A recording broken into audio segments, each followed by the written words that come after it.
igama lami ngolungakhona wathenjwa isibongo. Yeah. Sengenzela kahle umuntu ongakazi mhlambe aqondane nokuthi abone. Abantu abaningi bayakwazi anomagugu okwamathenjwa. Kuyiphi indawo? Newlands East. Yeah. Njengomuntu owaziwa igoso. Sifisa ukwazi lokho ukuthi mhlambe kusho ukuthini kuwena ukuba igoso leqembu elithile labesifazane? Kuyangijabulisa kakhulu ngezizathu zokuthi iyasiqoqa lento esiyintsha. Mengibona iqembu lami likhula njalo.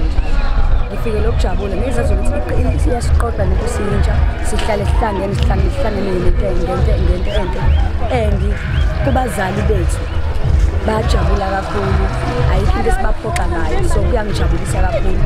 Lokho kunginikeza nami isifundo nempilweni ukuthi mawukwazi ukwenza into enhle kanje nabalandela ngemuva futhi bazokwazi ukuthi benze lokho okufana nalokho engikwenzile. Mhlambe emphakathini ngoba ngiyathola ukuthi abazali ekhaya bathokoza ngithanda azokuzwa ngalokho ukuthi benza njani abazali emakhaya.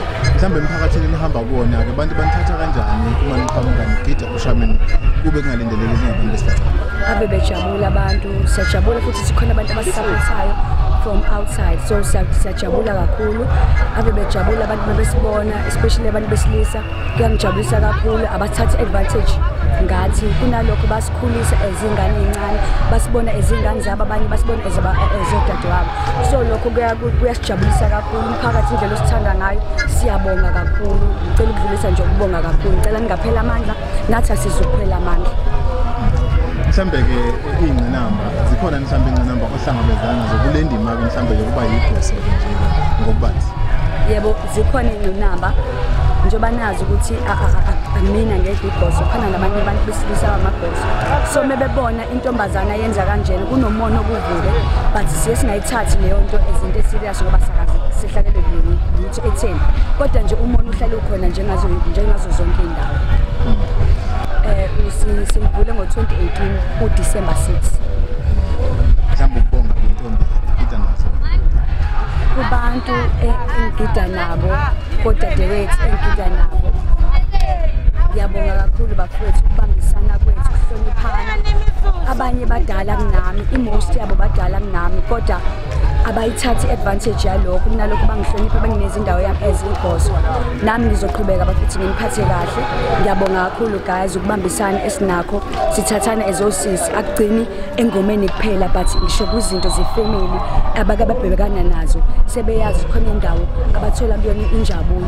Ngiyabonga kakhulu bafuthi lokho esikwakhayo, cela ukuthi singabhidlizi thina, lokho sesikwakhile cela ukuthi singabhidlizi, siqhubeke nako soya phambili bese singaqhubeka ngokubambisana kanje.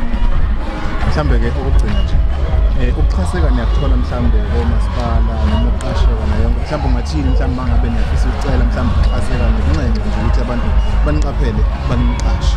Yebo, siyakuthola ukuchaseka komasipala, siyakuthola, siyabonga kakhulu. Besicela ukuthi bengaphela amandla, beqhubeke because iqembu lethu alakabi more productive ngasho kanjalo. So siyacela ukuthi nathi besise kuneminyango esingakayingeni esifisayo ukuthi singene, siyacela ukuthi besise lapho, singajabula kakhulu. Siyabonga kakhulu kulaba futhi abasikhasayo kuzingane amamedia, siyabonga kakhulu kwami ngoba siyasibona izinto ko-YouTube, uthola ukuthi abantu sebeyasilandela, abanye bayasho ukuthi basibone kuzingane amamedia. Siyabonga kakhulu.